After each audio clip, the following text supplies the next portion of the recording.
Today I'm going to make a sourdough banana bread because I have some pretty ripe bananas that need to be used up. So the first thing I'm going to do is I'm going to whisk together some flour. This is 260 grams of all-purpose flour. I've gone ahead and measured that out. I'm going to add 1 teaspoon of baking soda, a half teaspoon of baking powder, and a half teaspoon of salt to that. And then 1/2 teaspoon of cinnamon and a 1/4 teaspoon of ginger. And then I'll whisk these things together. So this is the dry ingredients. And I'll set that aside. So for the wet ingredients, and I am going to use my mixing bowl for this. For the wet ingredients, we have I'm using, instead of, you can use maple syrup if you want, but I only have sugar-free maple syrup and I don't think that would be good to do. So you can use 120 grams of maple syrup, but I'm using 95 grams of honey and 25 grams of water.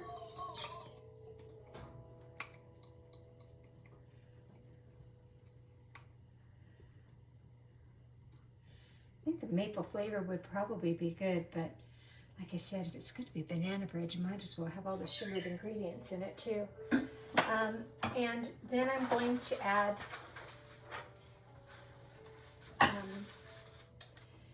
the melted butter.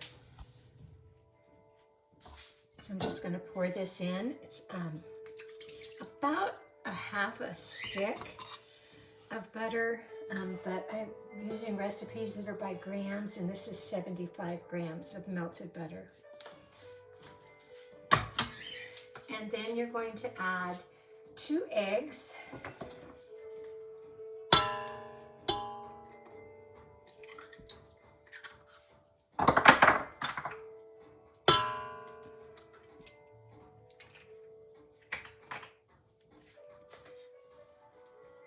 And it calls for 100 grams of nuts, but I only had 60. So, and you could use walnuts or pecans. I'm using 60 grams of pecans. And then we will add the bananas. 2 bananas. And the zest of 1 orange. And I had to go out and pick one and zest it. But it gives a really good flavor and I think a good smell to it too. So use all the senses.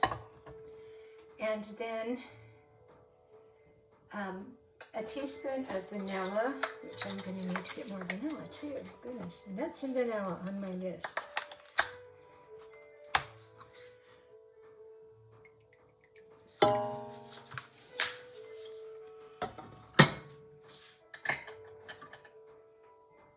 And 200 grams of sourdough discard. And this has been in my refrigerator for, I don't know, a couple weeks.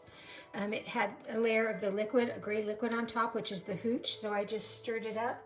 I went ahead and measured out 200 grams, and I will add that. What's left in that jar, I'll go ahead and weigh it and do equal parts of water and flour to get it going again. So I'm going to stir these together. I'm just whisking them together. The bananas are so mushy. You might have to mash them first, but mine are so mushy I don't have to do that.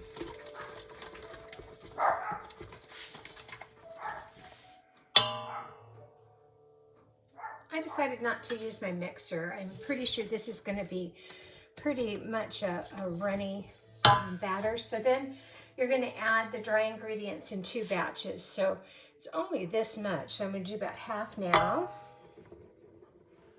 And stir that together. And I'm just using a rubber scraper.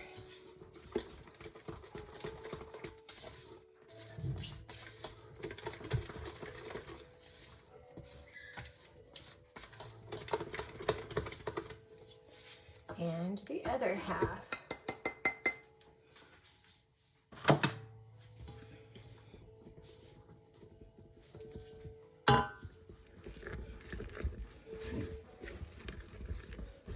I'm terrible about mixing stuff with flour in it. I fling it everywhere.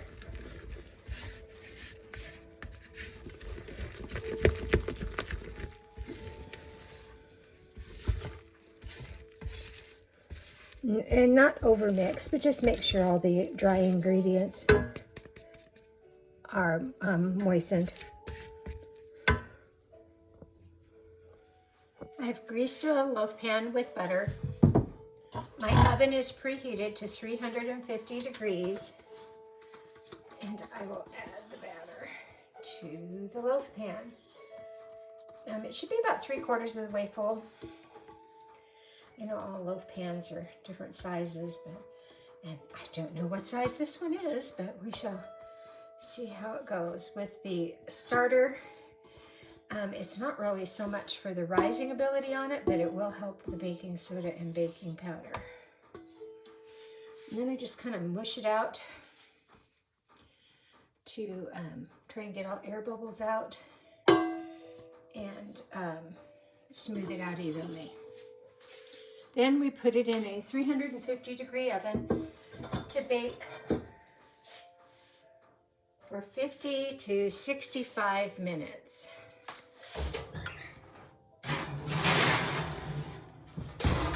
While it's baking, I'm going to go ahead and add to my starter. I'm going to clean out this jar, so let me scrape out everything I can. And this is 100 grams of starter here, so I will add 100 grams of flour and 100 grams of filtered water. So I washed out my jar. Let me go ahead and scrape this into it.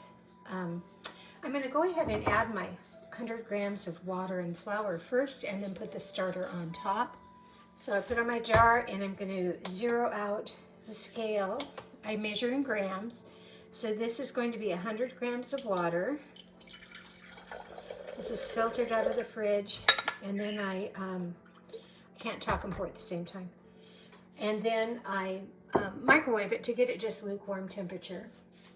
And 100 grams of flour.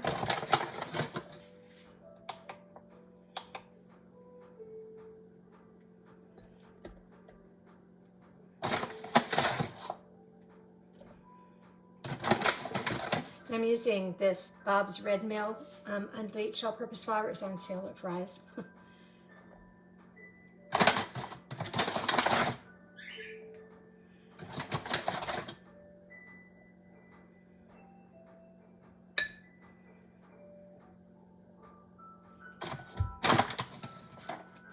And then my 100 grams of starter.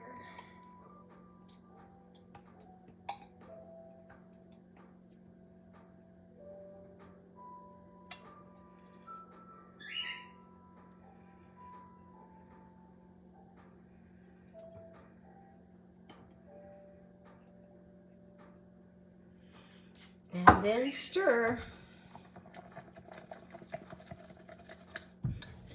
It'll be like a thick pancake batter. Sorry, the dog just stepped on the remote, and now the TV's going.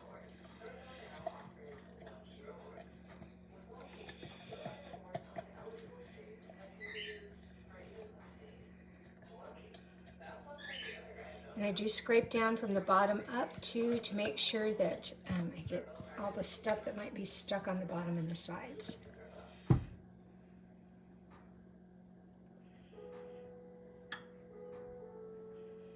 And like I've mentioned before, I'm weird about the sides of my jar. I've had chunks of starter that didn't really incorporate well, so I always wipe it down. Just got a couple of wet paper towels here and a dry one, and I wipe down the edges of the jar.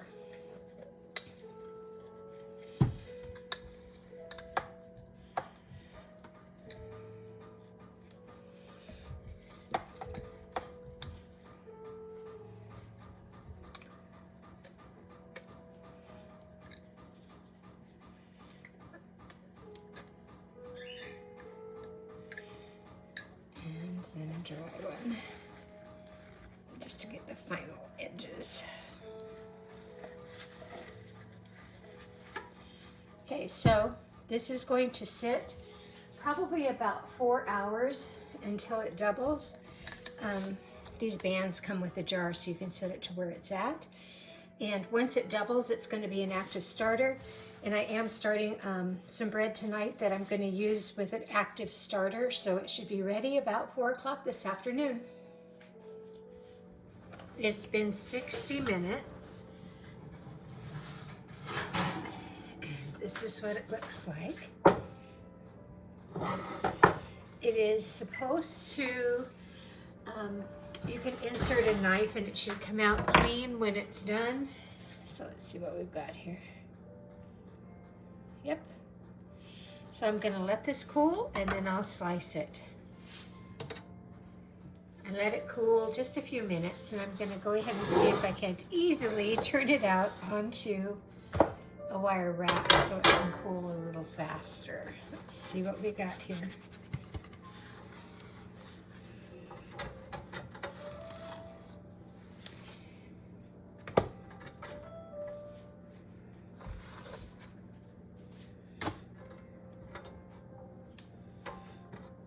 So we'll let it continue to cool before I cut it.